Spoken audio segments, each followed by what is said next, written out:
আপনাকে স্বাগত অমিতাভ বাবু। এই মুহূর্তে গোপা রয়েছে আপনার সঙ্গে। বুথ ফেরত সমীক্ষাগুলোতে দেখা যাচ্ছিল যে এনডিএ আবারও ক্ষমতায় ফিরছে। আজকের যে ফলাফল তাতে এনডিএর ঝুলিতে 200-রও বেশি আসন রয়েছে। কি বলবেন, কোন কারিশমায় তাদের এই ফলাফল? প্রথম কথা হচ্ছে, দুটো বিষয় এখানে গুরুত্বপূর্ণভাবে চিহ্নিত করার দরকার। সেটা হচ্ছে বিহারের রাজনীতিতে যারা ক্ষমতাসীন তারা অনেকটা সুযোগ পান সাধারণ মানুষের বৃত্তে নিজেদের প্রভাবকে ছড়িয়ে দেওয়ার জন্য।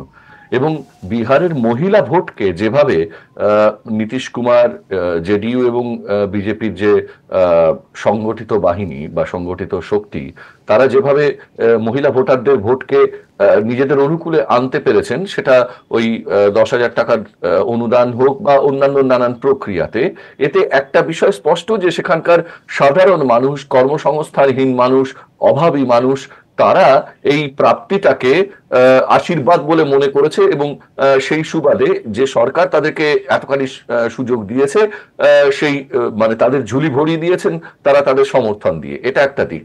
আরো একটা দিক হচ্ছে এসআইআর কে কেন্দ্র করে বিরোধী পক্ষের যে রাজনৈতিক বাতাবরণকে চঞ্চল করে তোলার চেষ্টা, ফলে একটা বিষয় তখন থেকে স্পষ্ট হয়ে যাচ্ছিল যে বিহারের রাজনীতিতে, বিহারের ভোটের রাজনীতিতে লড়াইটা কার সঙ্গে কার হচ্ছে। অর্থাৎ বিরোধী দল বনাম নির্বাচন কমিশন, না বিরোধী দল বনাম ক্ষমতাসীন শাসক গোষ্ঠী, অর্থাৎ বিজেপি আর জেডি নেতৃত্ব। তো ফলে এখানে একটা ফাঁকা মাঠের মতো বিজেপি আর জেডি স্পেস পেয়ে গেছে। বিরোধী পক্ষ অধিকাংশ সময়টা এই বিহারের এসআইআর প্রক্রিয়া, তার বিভিন্ন গলত গাফিলতি, বিভিন্ন অভিযোগ তোলা, পাল্টা বক্তব্য, এসব করে তারা সময়টা কাটিয়েছেন। ফলে জনবৃত্তে প্রত্যক্ষ প্রচারের যে কাজটা, সেটা করবার জন্য অনেকটা রোল প্লে করার সুযোগ পেয়ে গেছেন শাসক পক্ষ। অ্যান্টি ইনকামবেন্সি বলে যে ধরনের তাত্ত্বিক কথা ভোটের ময়দানে আমরা নির্বাচকরা মানে বিশ্লেষকরা বারবার ব্যবহার করে থাকি, বিহারের ক্ষেত্রে মাথায় রাখতে হবে এই অ্যান্টি ইনকামবেন্সি ব্যাপারটা কাজ করবার জন্য কিন্তু জনগণের সেই অংশকে শিক্ষিত হতে হয়, রাজনৈতিক চিন্তাধারা সম্পর্কে বা রাজনৈতিক পরিস্থিতি সম্পর্কে সম্যকভাবে অবহিত হতে হয়, এবং একই সঙ্গে জাতীয় স্তরে, আঞ্চলিক স্তরে কি কি ঘটছে সে ঘটনাবলী সম্পর্কে তাদের ধারাবাহিক প্রতিক্রিয়া দেওয়ার অভ্যাস থাকতে হয়। তারপর অ্যান্টি ইনকামবেন্সি বিষয়টা গড়ে ওঠে। একদিনে কিন্তু এটা তৈরি হয়নি। পশ্চিমবঙ্গে যখন বাম শাসন চলে যাওয়ার আগে অ্যান্টি ইনকামবেন্সি ব্যাপারটা তৈরি হয়েছিল, তার পেছনে কিন্তু দীর্ঘদিনের প্রচেষ্টা ছিল মমতা বন্দ্যোপাধ্যায়, যেটা ধীরে ধীরে ধীরে ধীরে তার নেতৃত্বকে বিশ্বাসযোগ্য করে তুলেছিল মানুষের কাছে, এবং যার ফলে এই গোটা ব্যাপারটা ঘটেছিল। এবং তারপর সিঙ্গুর নন্দীগ্রাম একটা বড় ধাক্কা হিসেবে কাজ করেছে। বিহারের ক্ষেত্রে এই অ্যান্টি ইনকামবেন্সি যে গড়ে উঠবে, বিরোধীদের সেই ধারাবাহিক রাজনৈতিক আন্দোলনের কোনো ভিত্তি বা ভূমি লক্ষ্য করা যায়নি। বিষয়টা যেখানে দাঁড়িয়ে আছে সেটা হচ্ছে, আপনি নির্বাচনের আগে জোট ঘোষণা করলেন, আবার সেই জোটের আসন বন্টন নিয়ে খানিকক্ষণ আকচারচি করলেন।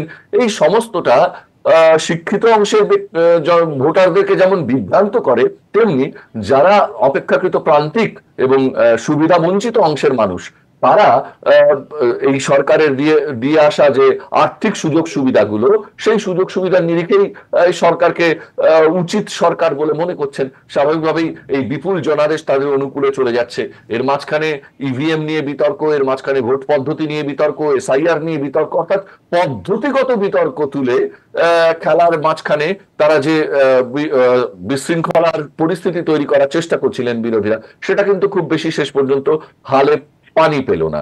ফলে এটা প্রমাণিত যে এই মুহূর্তে আমি জানি না, রাজনৈতিক শক্তি হিসেবে কাউকে অপ্রতিরোধ্য বলে দেওয়াটা খুব বেশি উচ্চকিত অভিভাষণ হয়ে যাবে, কিন্তু এটা ঘটনা যে কিছু কিছু রাজনৈতিক পদক্ষেপের বা শর্টকাটের কিছু সুফল কিছু কিছু শাসক পক্ষ বারবার পেয়ে যাচ্ছেন, যার মধ্যে এই ভাতা বা অনুদানের রাজনীতি একটা গুরুত্বপূর্ণ ভূমিকা পালন করছে। এখান থেকে আপনার কাছে আমার আরো একটি প্রশ্ন, যে প্রত্যাশা সত্ত্বেও মহাগঠবন্ধন তারা মুখ থুবড়ে পড়লো, কেন তারা এই মুখ থুবড়ে পড়লেন?